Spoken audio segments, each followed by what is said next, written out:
राजा दशरथ, कुल गुरु वशिष्ठ, महारानी कौशल्या,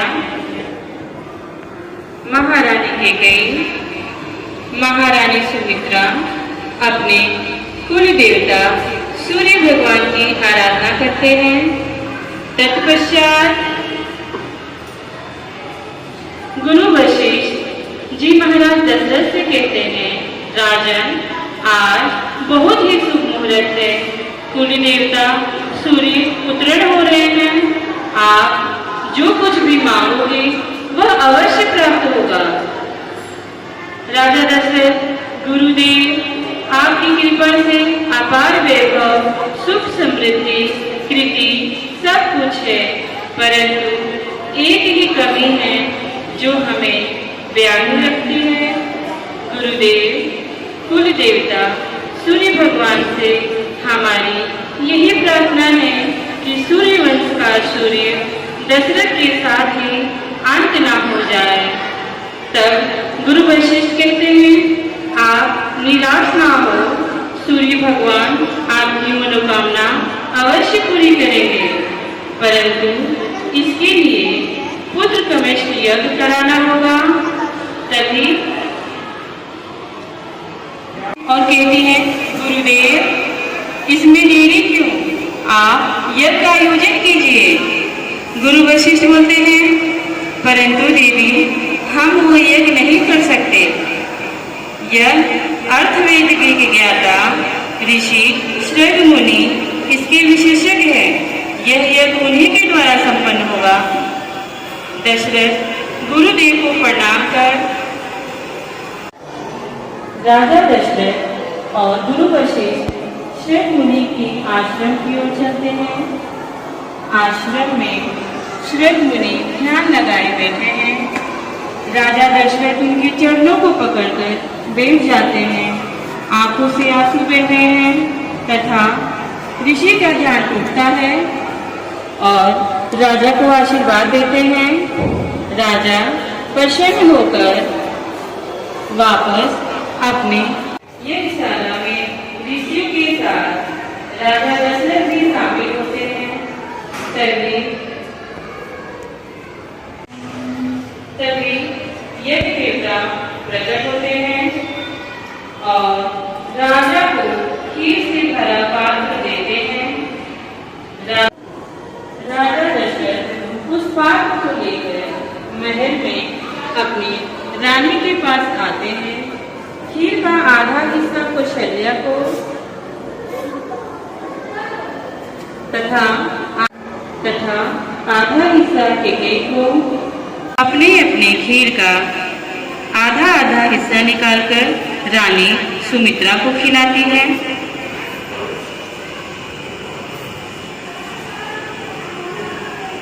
और फिर स्वयं खाती है।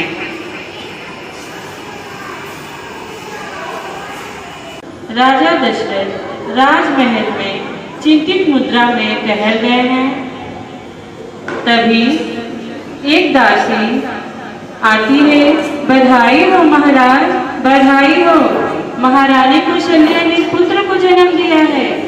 तभी मंथरा खुशी से चिल्लाते हुए, बधाई हो महाराज, बधाई हो, महारानी कैकेयी ने भी पुत्र को जन्म दिया है। राजा थाल में रखे आभूषण हाथ से उठाकर मंथरा को देते हैं तथा पुनः एक और दासी आती है, बधाई हो महाराज, बधाई हो, रानी सुमित्रा ने भी सुंदर बेटों को जन्म दिया है। राजा प्रसन्न होकर मोतियों की माला उनकी तरफ उछाल देते हैं। जोड़कर कहते हैं, धन्य हो प्रभु, आपकी कृपा अपरंपार है। गुरु वशिष्ठ ने तीनों रानियां अपने अपने पुत्र को गोद में लेकर बैठी हैं। साथ में राजा दशरथ भी उपस्थित हैं। गुरु वशिष्ठ कहते हैं, महाराज, कौशल्या नंदन का नाम केवल 2 अक्षरों का, किंतु महान की अखिल ब्रह्मांड में उसमें समा जाए। और ये विश्व को आनंद देने वाला सुखधारा का नाम राम होगा।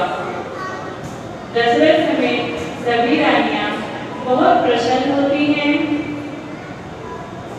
कौशल्या बोलती है, मेरा राम। वशिष्ठ कहते हैं, त्यागमूर्ति, धर्म स्वरूपा, जगत का भरण पोषण करने वाला, हे कुमार, जगत में भरत के नाम से प्रसिद्ध होंगे।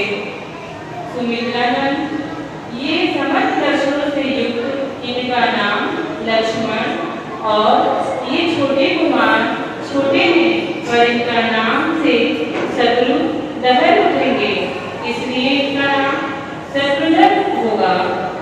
दशरथ प्रसन्न होकर कहते हैं, राम, लक्ष्मण, भरत, शत्रुघ्न। प्रभु, चारों भाइयों की कुंडली में कोई ग्रह नक्षत्र कैसे है? गुरु वशिष्ठ कहते हैं, चारों पुत्र मानो चारों वेदों में उदय हुए हैं।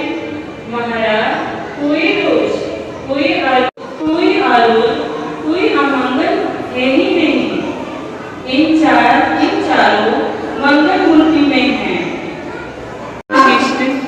राम, लक्ष्मण, भरत, शत्रुघ्न के साथ गुरु को शिक्षा ग्रहण करने के लिए महाराज दशरथ से आज्ञा लेते हैं।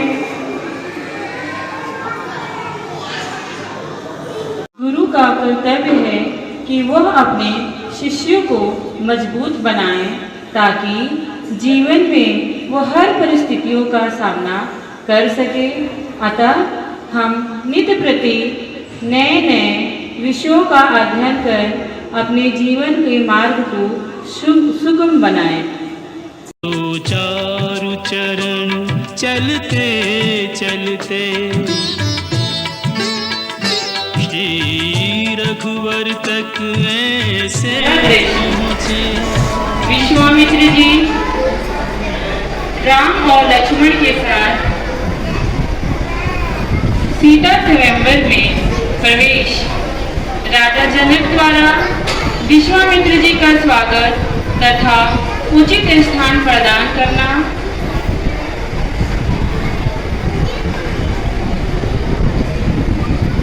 राजा जनक सभा को संबोधित करते हुए कहते हैं, हम समस्त गुरुजन और देश देश से आए समस्त गुरुजन और राजकुमारों का स्वागत करते हैं। हमारे निमंत्रण का मान रखकर आप सब मिथिला पधारे। आप सबका अभिनंदन।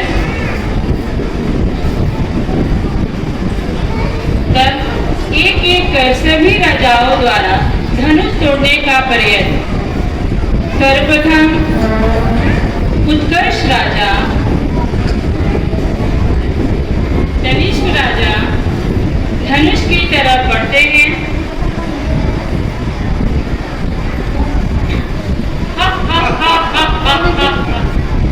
वो असफल होते हैं। तब दूसरे देश के राजा देवांश धनुष को उठाने की कोशिश करते हैं। वो भी असफल हो जाते हैं। फिर धैर्य राजा वो भी प्रयास करते हैं पर नहीं तोड़ पाते। सभी राजा लज्जित होकर बैठ जाते हैं। फिर राजा जनक को बहुत गुस्सा आता है और कहते हैं, क्या इस सभा में कोई ऐसा राजा नहीं? बहुत हुआ। तब राम गुरु जी की आज्ञा लेकर धनुष की तरफ बढ़ते हैं और एक हाथ से ही उठाकर उसे तोड़ देते हैं।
खुशी है आज राम का राज्याभिषेक होने वाला है, परंतु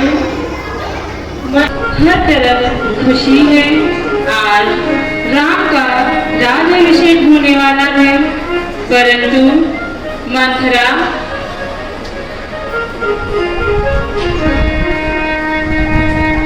कैकेयी को समझा रही है, महारानी कैकेयी क्या आप ये चाहती हैं कि आपका पुत्र राजा बने, तो इस राज्याभिषेक को रोकना होगा, अन्यथा राम राजा बन जाएगा और आपका पुत्र दास। यही उचित समय है महारानी, आप अपना 2 वर मांग लीजिए, राम को वन और भरत के लिए अयोध्या का राज्य। यह बात सुनकर कैकेयी अंतःपुरी में बैठ जाती है। राजा दशरथ आते हैं।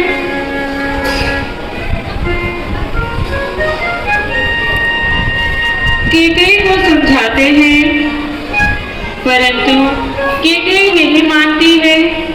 वह राजा से कहती है, महाराज आपने मुझे 2 वर मांगने का वादा किया था, आज उसे पूरा करें। राजा दशरथ कहते हैं, तुम कुछ और मांग लो तो मैं दे दूं कैकेयी, परंतु तुम यह वर ना मांगो, तुम मेरे प्राण ले लो, परंतु राम को वन जाने का वर मत मांगो। कैकेयी राजा कैकेयी के सामने हाथ जोड़कर बैठ जाते हैं। कैकेयी नहीं नहीं महाराज नहीं, मुझे यही 2 वर चाहिए, राम को वनवास और भरत को अयोध्या का राज्य। दृश्य समाप्त।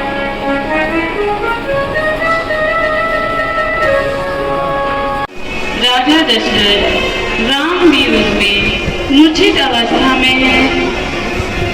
राम, लक्ष्मण और सीता राजसी वस्त्र त्याग कर तपस्वी के भेष में वन को जाने के लिए राजा दशरथ से आज्ञा लेते हैं और वन की ओर चलते हैं। दशरथ, राम राम मत जाओ, राम राम मत जाओ, राम। दृश्य कहने लगे। वही वन से एक राक्षसी सुपर्णखा गुजर रही थी। उसने राम को देखा और उस पे मोहित हो गई। राम के पास गई और विवाह की याचना की, लेकिन राम ने कहा, देवी मैं तो पहले से ही विवाहित हूँ। फिर उसकी नजर लक्ष्मण पे पड़ी, बोली ये कौन है? राम ने कहा, ये मेरा छोटा भ्राता लक्ष्मण है। फिर सुपर्णखा लक्ष्मण के पास गई और विवाह की याचना की। लक्ष्मण के द्वारा अस्वीकार करने पर वो बहुत तेज क्रोधित हुई और सीता पर झपटी। इस पर लक्ष्मण ने तीर निकालकर उसके नाक काट दिया।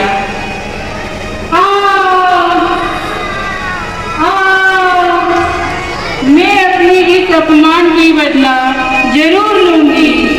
और वह रोते रोते अपने भाई रावण के पास गई।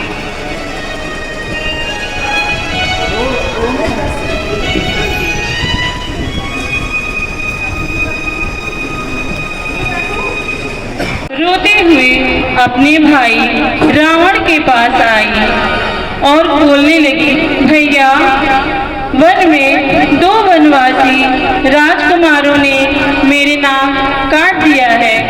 आप मेरे इस अपमान का बदला उनसे जरूर लें। रावण अपनी बहन को धैर्य कहते हुए कहता है, मैं उन तपस्वी दोनों राजकुमार से तुम्हारी नाक काटने का बदला जरूर लूंगा। दृश्य पंचवटी वन में सीता माता ने एक स्वर्ण की हिरण को देखा।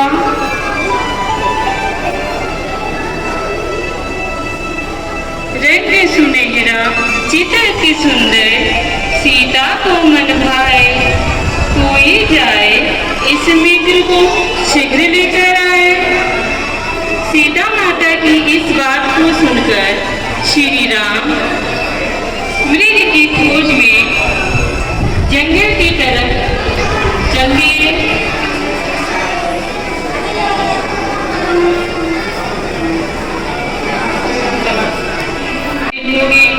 प्रभु राम आए नहीं, तभी एक आवाज सुनाई दी, लक्ष्मण लक्ष्मण बचाओ बचाओ। तब सीता बोली, भैया लक्ष्मण देखो प्रभु आपको सहायता के लिए पुकार रहे हैं। लक्ष्मण बोले, नहीं माता, मुझे कोई ये फरीबी राक्षस की चाल लगती है।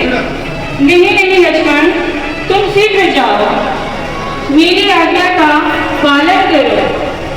फिर लक्ष्मण ने कहा, जैसी आज्ञा मां। उनने लक्ष्मण रेखा एक लक्ष्मण रेखा खींचा और कहा, माता आप इस लक्ष्मण रेखा को पार मत करिएगा।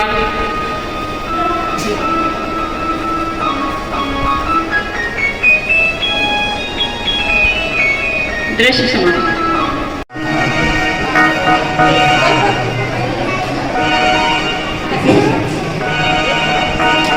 राक्षस रावण देख रहा था कि मैं इस लक्ष्मण रेखा को पार नहीं कर पाऊंगा, इसलिए उसने साधु का वेश धारण किया, भिक्षा मांगने लगा। भिक्षाम देहि। सीता बोली, लीजिए मुनिवर। तो रावण बोला, मैं भिक्षा घर के अंदर नहीं लूंगा, आपको बाहर आना होगा, नहीं तो मैं वापस जा रहा हूं। नहीं मुनिवर। सीता ने लक्ष्मण रेखा पार कर सीता जैसे ही बाहर आई, रावण ने अपना रूप में आ गया, अपने भेष में आ गया और सीता को पकड़कर ले जाने लगा। सीता चिल्लाने लगी, भैया लक्ष्मण, प्रभु राम, बचाओ बचाओ, ये ढोंगी पापी मुझे पकड़ के ले जा रहा है। प्रभु राम, भैया लक्ष्मण। राम और लक्ष्मण सीता को कुटिया में ना पाकर बहुत ही चिंतित होते हैं और उनकी खोज में वन की तरफ निकल जाते हैं।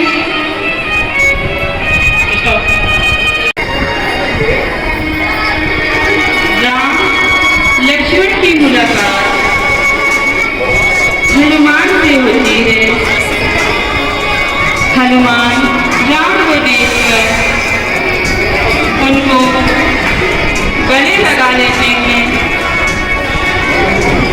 फिर राम लक्ष्मण हनुमान सेना लंका पर आक्रमण करने को जाते हैं।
शक्ति प्रहार जो अपने तन पे सह गए, सहज नहीं है उस योद्धा को मारना, किंतु नहीं वीरोचित हिम्मत हारना।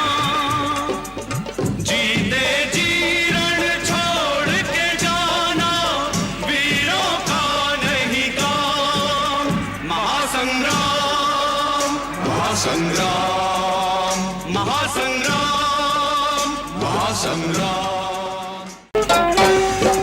दोनों योद्धा पुनः युद्ध को आ गए, शक्ति पराक्रम बल कौशल टकरा गए।